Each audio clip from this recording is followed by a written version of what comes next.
Marwadi university మంచి భవిష్యత్తు కోసం తెలుగు విద్యార్థులు ఇష్టపడే యూనివర్సిటీ. కాల్ 9059052378 9059052379. మరి మీకు ప్రమోషన్స్ వచ్చాయి యూట్యూబ్కి? చాలా వచ్చాయి అన్న. రీసెంట్గా ఒక ఇష్యూ జరుగుతుంది.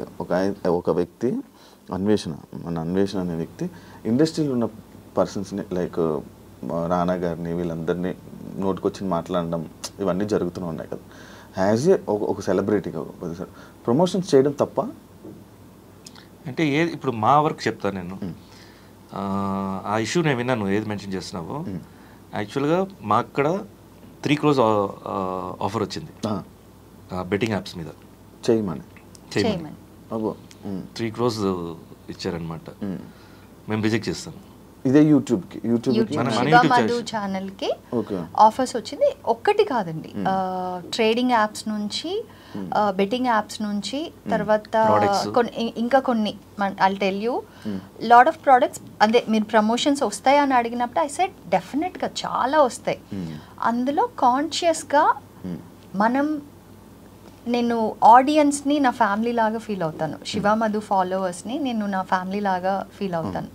సో వాళ్ళని మనం రైట్ వేలోనే ఎంకరేజ్ చేయాలి. బై మిస్టేక్ కూడా మనం చెప్పాం కాబట్టి ఎవరో ఒక్క పర్సన్ కూడా నమ్మి ఒక రాంగ్ పని చేయకూడదు అన్న కాన్షియస్ చాలా ఎక్కువ మాకు. సో అందుకని మీరు చూసారంటే మేము అలాంటి ప్రమోషన్స్ ఏవి చేయలేదు, ఏవి చెయ్యం కూడా. ఐ డోంట్ నో, తెలియకుండా చేయడం అనేది ఇప్పుడు మాకు తెలుసు కదా, మరి ఎందుకు తెలియకుండా ఉంటుంది? నాకు అర్థమైంది కదా దట్ ఇది చేస్తే ఆడియన్స్ని నేను మిస్లీడ్ చేసే ఛాన్స్ ఉంటుంది, కొంతమందికి అది ఇంపాక్ట్ అయ్యి ఇన్ఫ్లుయెన్స్ అయ్యే ఛాన్స్ ఉంటుంది అని. సో ఇట్స్ డెఫినెట్లీ మన choice whether to do or not to do అనేది కంప్లీట్లీ మన చాయిస్. ఇంపార్టెన్స్ దేనికి ఇస్తున్నారు అనేది యా, అండ్ చెయ్యొచ్చా చేయకూడదా అనేది కూడా వాళ్ళ పర్సనల్ చాయిస్. ఇప్పుడు మేము వెరీ కాన్షియస్లీ మేము డిసైడ్ చేసుకున్నాం చెయ్యం. నేను ఓన్లీ ఏ ప్రోడక్ట్కి అగ్రి అవుతాను అంటే ఇన్ కేస్ ఫ్యూచర్లో వచ్చే వాళ్ళకి కూడా నేను ఏం చెప్తానంటే, నేను పర్సనల్గా అది యూజ్ చేస్తూ నా లైఫ్లో అది నాకు బెస్ట్ రిజల్ట్ ఇస్తేనే అప్పుడు నేను దాన్ని ప్రమోట్ చేస్తా. అదర్వైజ్ నేను అసలు అంటే అది ఇట్ ఈస్ లైక్ న్యాచురల్లీ నేను చూసాను కాబట్టి నేను చెప్తాను, కానీ అదర్వైజ్ నేను ఏ ప్రమోషన్స్ చేయలే ఇంతవరకు. అవును, నేను ఎప్పుడు చూడలేదు. అదే లైక్ యూట్యూబ్లో కూడా ఉన్నారు అంటే యూట్యూబ్లో ఉన్న ప్రతి ఒక్కరికి ఇలా కాంటాక్ట్ అవ్వడం, ప్రమోషన్స్ రావడం, అండ్ అది కాక మీకు మంచి యూట్యూబ్లో మంచి ఫాలోయింగ్ ఉంది, ఫ్యామిలీ ఆడియన్స్ మొత్తం చూడడం అనేది జరుగుతూ ఉంటుంది అన్న. అది ఏంటన్నా మరి ఆ ఇష్యూ వాళ్ళందరినీ తిట్టడం అదంతా that is not right. Actors చేయడం, యాక్టర్స్ ని తిట్టడం తప్ప. కాస్ అనేది రైట్ కాసే, బట్ ఎలా అప్రోచ్ అవుతున్నాం కూడా ఇంపార్టెంట్. మనం ఏదో కాస్ పట్టుకున్నాం కదా. ఇప్పుడు మన స్కూల్ ఇష్యూస్ జరిగింది, ఆ స్కూల్ ఇష్యూలో మనం రేస్ చేస్తాం, ఎక్కడెక్కడ ఇష్యూస్ ఉన్నాయి, ఏం రేస్ ఎలా ఉంది అనేది మనం మాట్లాడాం. అదే ఇష్యూని మనం తప్పుగా బూతులతో కూడా మాట్లాడచ్చు, మంచిగా అర్థమయ్యేలాగా పాయింట్ కూడా మాట్లాడచ్చు. చాయిస్ మన చేతిలో ఉంది.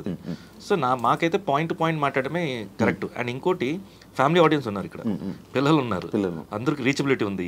మనం ఏమైనా మాట్లాడామంటే వాళ్ళు ప్రతి ఒక్కరికి ఫోన్స్ ఉన్నాయి, గ్యాజెట్స్ ఉన్నాయి, వాళ్ళకి రీచబిలిటీ ఉంటుంది. సో మన క్యారెక్టర్ కూడా వచ్చేసి దాంట్లో తెలిసిపోతుంది. మేబీ మనం చేయడం కరెక్టే, ఫైట్ చేయడం కరెక్టే, కానీ ఎలా ఫైట్ చేయడం అనేది ఇంపార్టెంట్. మేడం, మీరు మంచి సక్సెస్ఫుల్ యాక్టర్స్, బట్ రీసెంట్గా ఏమైనా ఆపర్చునిటీస్ వచ్చాయా, లేకపోతే వచ్చినా మీరు రిజెక్ట్ చేశారా? అంటే నేను చెప్పాను కదా, నా ప్రయారిటీస్ని బట్టి నేను వర్క్ చూస్ చేసుకుంటానని. నేను కొన్ని మిస్ అయిన ఫిల్మ్స్ ఉన్నాయి, ఇంక్లూడింగ్ సన్ ఆఫ్ సత్యమూర్తి కూడా చేయాల్సింది. త్రివిక్రమ్ గారు అడిగారు, బట్ నేను అప్పుడు ఐ వాజ్ ఫుల్ టర్మ్, నా సెకండ్ ప్రెగ్నెన్సీ ఫుల్ టర్మ్ ఉండింది అనమాట. సో అలాగా కొన్ని చేయలేకపోయాను నా ప్రయారిటీస్ వల్ల. బట్ థ్యాంక్ఫుల్లీ ఆఫర్స్ వస్తూనే ఉన్నాయి ఇంకా కూడా. సో అందులో నాకు కరెక్ట్ అనిపించింది, చేస్తే బాగుంటుంది అనిపించింది, చూస్ చేసుకుంటాను. ఆ కన్ఫ్యూజన్ ఉంది చాలా మందికి, అసలు కంప్లీట్గా వదిలేసానని. బట్ చేస్తాను, అది అన్ని ప్రాపర్గా నాకు నచ్చి క్యారెక్టర్ బాగుంది అనుకుంటే చేస్తాను. మీ ఇద్దరే కలిపి ఫిలిం ఏమైనా ప్లాన్ ఉందా? అడిగారు. లేదు, మంచి కాన్సెప్ట్ ఉంటే డెఫినెట్గా చేయొచ్చు, బట్ కాన్సెప్ట్ ఏదైనా కంటెంట్ బట్టే ఉంటుంది. విజయవాడ యూనివర్సిటీ మంచి భవిష్యత్తు కోసం తెలుగు విద్యార్థులు ఇష్టపడే యూనివర్సిటీ. హలో నమస్తే, నేను మీ anchor Siva. Welcome to iDream Media. First ముందుగా ఐడ్రీమ్ ప్రేక్షకులందరికీ ఉగాది శుభాకాంక్షలు. ఉగాది స్పెషల్గా రీసెంట్గా గోదావరికి సోగ్గాడిని ఈరోజు తీసుకొని రావడం జరిగిందనమాట. కపుల్గా ఇద్దరిని, వాళ్ళిద్దరితో మాట్లాడి ఉగాది స్పెషల్గా ఉగాది గురించి కొన్ని ముచ్చట్లు అండ్ ఆ సాంగ్ గురించి అండ్ వాళ్ళ జర్నీ గురించి కొన్ని మాట్లాడి మనకు తెలియని విషయాలు తెలుసుకునే ప్రయత్నం అయితే చేద్దాం. హాయ్ అన్న, బాగున్నారా? బాగున్నాను. ఎప్పటి నుంచో అనుకుంటున్నాను అన్న మీతో ఇంటర్వ్యూ, మీ కపుల్ ఇంటర్వ్యూ ప్లాన్. 2 సంవత్సరాల నుంచి అడుగుతున్నాను అన్న. నేను ఓకేగా చెప్తున్నా. నువ్వు ఓకే, ఏదో నేను అడుగుతున్నాను ఇవ్వట్లేదు అన్నట్టు బిల్డప్ ఇస్తావు. కాదన్న, అడుగుతున్నాను కానీ అవట్లా. ఇప్పుడు కుదిరింది అన్న ఉగాదికి. ముందుగా మన మంచి టైం కుదిరింది చూడు. ఇప్పుడు అవునా, నీకు చాలా కంటెంట్ ఉంది ఇప్పుడు అడగడానికి. ఎలా ఉన్నారు మేడం? బాగున్నారా? అంత హ్యాపీ? ఉగాది జరుపుకున్నారా అన్న? జరుపుకుని వచ్చారా? జనరల్గా మార్నింగ్ లేచిన వెంటనే పచ్చడిలు, ఉగాది పచ్చడి స్టార్ట్ అవుతుంది. మేడం మీ పచ్చడి విధానం తెలుసా? చాలా మంది అమ్మాయిలకి పచ్చడి, ఉగాది పచ్చడి తెలియదు తెలుసా? అంటే పెళ్లి కాకముందు వరకు ఏం తెలీదు, ఏమీ తెలీదు. పెళ్ళైన తర్వాత తెలుసుకోవాల్సి వస్తుంది. సో దాని తర్వాత తెలుసుకుంటారు. అవసరం తప్పదు. అవును, బికాజ్ అప్పుడు దాకా అమ్మ ఉంటారు, ఇంట్లో ఎవరో ఒకరు చేసి పెడుతూ ఉంటారు. పెళ్లి తర్వాత ఏమంటే అసలు ఉగాది పచ్చడి ఉండేదే తెలియదంట అమ్మాయిలకి. చాలా మందికి అసలు అమ్మాయిలకి చేయడం తెలీదా, ఉండేది తెలీదా? కొంతమంది తెలుసు అన్న, కొంతమందికి అయితే అసలు ఉగాది పచ్చడి ఎలా ఉంటది, ఎలా చేయాలి, ఉప్పు కారం పసుపు ఇలాంటివన్నీ వేయాలా, ఇలాంటి డౌట్లన్నీ ఉంటాయి. నేను ఎగ్జాంపుల్ చూసా రీసెంట్ గా. లేదండి, టు బీ ఫ్రాంక్, నాకు కూడా పెళ్ళయ్యేంత వరకు నాకు తెలీదు. నేను ఫస్ట్ ఇయర్ ఉగాది పెళ్లి తర్వాత ఫస్ట్ ఇయర్ చేసేటప్పుడు అప్పుడు అమ్మకి ఫోన్ చేసి ఉగాది పచ్చడి ఎలా చేయాలని కనుక్కొని చేశాను. అదే పెళ్ళి వరకు అన్నీ నేర్చుకోలేము, అండ్ నేర్చుకోవాలన్న ఇంట్రెస్ట్ కూడా ఉండదు. అమ్మ నాన్న వాళ్ళు చేసి పెడుతూ ఉంటారు, చాలా గారభంగా పెరిగేస్తాం. తర్వాత పెళ్లి తర్వాత నెక్స్ట్ తన సొంత కుటుంబం, ఆ కుటుంబ సభ్యుల బాధ్యత అంతా వస్తుంది కాబట్టి ఇంకా అన్నీ నేర్చుకోవాలి. సో అన్న సక్సెస్ఫుల్గా యూట్యూబ్లో గోదావరికి సొగ్గాన్ని మంచి సాంగ్ మంచి సక్సెస్ఫుల్గా రన్ అవుతుందన్న. ఆ కామెంట్స్లో మొత్తం అంతా చాలా రోజుల తర్వాత చూసాం, చాలా బాగుంది, ఇంకా చెయ్యండి ఇంకా చేయండి అని కామెంట్స్ వస్తున్నాయి. ఎలా ఎంజాయ్ చేస్తున్నారు అన్న సక్సెస్ని, మళ్ళీ కంబ్యాక్? ఇది మేకింగ్లోనే అర్థమైపోయింది ఇది హిట్ కొడుతుంది అనేది.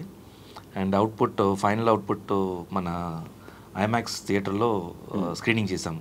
Red lorry festival, film festival జరుగుతున్నప్పుడు ఒక స్లాట్ దీని లాంచ్ కోసమే సపరేట్గా ఇచ్చారనమాట. ఫుల్ ఆడియన్స్ తోటి ప్లే అయింది. ఇన్ని రోజులు మనం మూవీ ఇండస్ట్రీలో ఉన్నాం కదా, ఫస్ట్ ఆ స్క్రీన్ పడిన వెంటనే లోపల డబ్బుని కొట్టుకుంది నాకు. చూడు, ఇన్ని రోజులు ఉన్నా అక్కడ కొంచెం బాడీ వార్మ్ అయ్యి కొంచెం సైలెంట్ అనుకుని ఉండి, తర్వాత ఆడియన్స్లో చూసేటప్పుడు మనం ఎక్కడెక్కడంతా ఆ టైమింగ్ అంటారు చూసావా, ఎంజాయ్ చేసే టైమింగ్, ప్రతి టైమింగ్కి అనుకునే ప్లేసెస్లో అంతా ఆడియన్స్ ఎంజాయ్ చేశారు. అరుపులు, విజిల్స్ ఇవన్నీ కంప్లీట్ అయిన వెంటనే క్లాప్స్. సో నేను అనుకున్న డెఫినెట్గా ఇది బాగా వెళ్తుంది అని అనుకున్నాను. అదేలాగా రిలీజ్ రోజు నుంచే మెల్లిగా pickup. And it is new channel, Eva music అనేది న్యూ ఛానల్. దాంట్లో ఇలా పికప్ అవడం అనేది నిజంగా అది మంచి రైజ్. అది సడన్గా లెగిసిపోయి మొత్తం అంతా జరిగింది. ఎప్పటి నుంచి అండి ఈ సాంగ్ ప్లాన్? సడన్గా వచ్చిందా లేకపోతే? లేదు, ఆల్మోస్ట్ షూట్ చేసి కూడా మేము 6 months అవుతుంది. ప్రాపర్ లాంచ్ కోసం వెయిట్ చేస్తుంటా నేను. టైం అండ్ డిసెంబర్ మంత్లోనే ఫుల్ అవుట్పుట్ వచ్చేసింది. యాక్చువల్ ప్లాన్ ఏంటంటే సంక్రాంతికి లాంచ్ చేద్దామని. కోడి పందాలు మీకు మంచి లక్ కదన్నా అంటే మూవీయా? సంక్రాంతి అనగానే ఆ టైంకి అనగానే మంచి లక్. సో లాంచ్ చేద్దాం అనుకున్నాము. నాకు కరెక్ట్ లాంచ్ ఇది దొరకలేదు, టైమింగ్ దొరకలేదు. అవుట్పుట్ కూడా ఇంకా కొంచెం ఉండింది, కొంచెం కరెక్షన్స్ ఉండింది. సో దానివల్ల కొంచెం హోల్డ్ అయింది.